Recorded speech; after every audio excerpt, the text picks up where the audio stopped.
আসসালামু আলাইকুম, সবাই কেমন আছেন? আশা করছি সবাই ভালো আছেন। তো ইউটিউব বা ফেসবুকে কম বেশি সবাই ইনকাম করার চিন্তাই করে, এবং এখানে যারাই এই ভিডিও আপলোড করে বা যারাই এখানে কষ্ট করতেছে, সবাই কম বেশি টাকা ইনকাম এটাই বিশেষ করে করে যে এখান থেকে কিছু ইনকাম করা যাবে, এবং সেটা সবারই একটা আশা থাকে যে এই প্ল্যাটফর্ম থেকে, ইউটিউব হোক বা যে ফেসবুক হোক, সেখান থেকে কিছু টাকা ইনকাম করবে, এই জন্যে এখানে কাজ করে। তো দেখা যায় কি বেশিরভাগ মানুষের কিছু কিছু ভুল থাকে, যে ভুলগুলার কারণে এই এতদিনের যে কষ্টগুলা এগুলো সম্পূর্ণ বৃথা হয়ে যায়। তো এরকম ভুল আমারও হয়েছে, অনেকবার হয়েছে বা এখনো হইতেছে। তো আমার মূলত এই ইউটিউব চ্যানেলটা প্রায় 5 বছর হয়ে গেল, কারণ 2020 সালে আমি এই চ্যানেলটা ক্রিয়েট করছিলাম, কিন্তু আমি তখন সেভাবে ইনকাম করার যে চিন্তাটা সেটা ছিল না।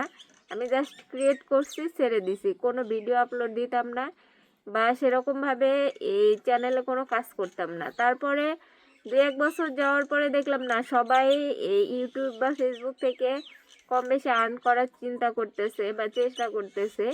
তখন থেকে শুরু করলাম, ঠিক আছে আমি কিছু কিছু কাজ করি। কিন্তু যেহেতু জব পাশাপাশি কন্টেন্ট ক্রিয়েট করা অনেকটা কষ্টসাধ্য হয়ে যায়, এই জন্যই এতদিন ওইভাবে ভিডিও মেক করতেও পারিনি, দিতেও পারিনি। তো এখন যেহেতু কম বেশি দিতেছি, সেহেতু আমি অনেকগুলো প্রবলেম ফেস করতেছি, যেগুলো হয়তো আগে ওরকমভাবে কাজও করতাম না, ওরকমভাবে ফেস করতামও না। ফেস করলেও ওটাকে অতটা পাত্তা দিতাম না। তো যাই হোক, এরকম আমার মতো ছোট ছোট ইউজার যারা আছেন, তারা দেখা যায় যে অনেক কিছু জেনে হোক না জেনে হোক অনেক ভুলভ্রান্তি করে ফেলেন, এবং পরবর্তীতে গিয়ে আফসোস করেন যে আসলে টাইম ওয়েস্ট করতেছি কিনা এই ইউটিউবে। তো আসলে এটা টাইম ওয়েস্ট না, কিছু কিছু ভুল আছে যেগুলো আমরা নিজে থেকেই করি বা অন্য জনের প্ররোচনায় পড়ে, কথা শুনে করি। সেটা সেই ছোট ছোট ভুলগুলাই আমাদের চ্যানেলের জন্য বা আমাদের ইনকামের পথে বাধা হয়ে দাঁড়ায়।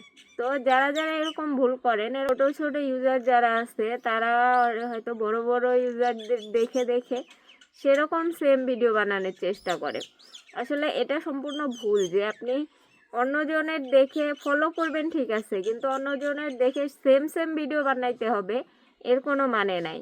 কারণ আপনার নিজস্ব অবশ্যই কোনো না কোনো পার্সোনালিটি, আপনার মধ্যে কোনো না কিছু ট্যালেন্ট আছে, সেই ট্যালেন্টটাকে দেখানোর চেষ্টা করেন।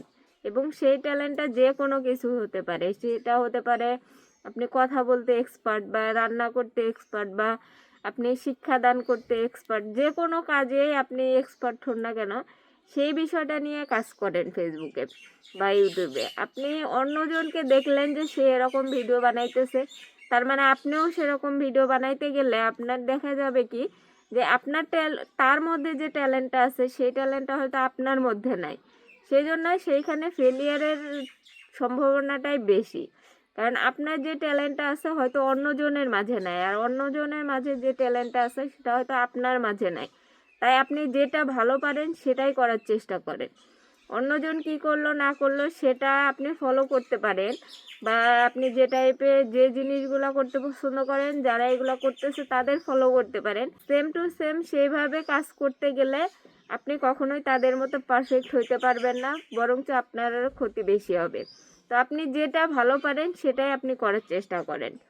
আর দ্বিতীয়ত হইতেছে যে আপনি যেটাই করতেছেন না কেন মনোযোগ দিয়ে করুন, নিয়মিত করুন।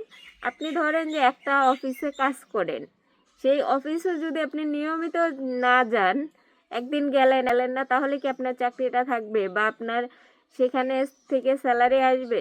না। আপনি যদি কোনো জায়গায় চাকরি করেন বা কোনো জায়গায় কাজ করেন, সেই জায়গায় আপনার নিয়মিত যেতে হয় এবং সেখানে হাজিরা নিয়মিত কাজ করতে হয়, তারপরে গিয়ে আপনি মাস শেষে বেতন পান।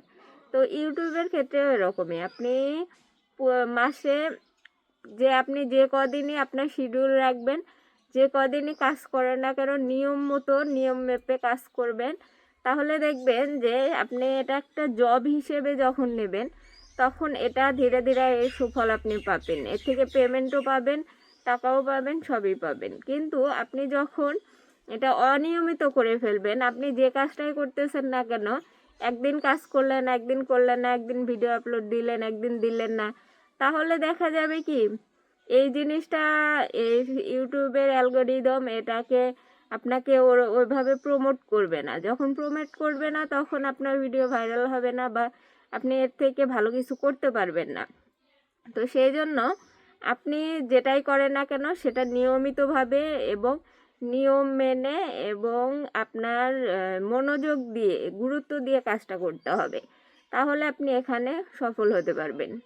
আর তৃতীয়ত হইতেছে যে আপনি যথেষ্ট টাইম দেন, ধৈর্য ধরেন। ধৈর্য না ধরা পর্যন্ত এখান থেকে আপনি ভালো কিছুই করতে পারবেন না। যখন ধৈর্য ধরতে পারবেন তখন এখান থেকে কিছু না কিছু করতে পারবেন।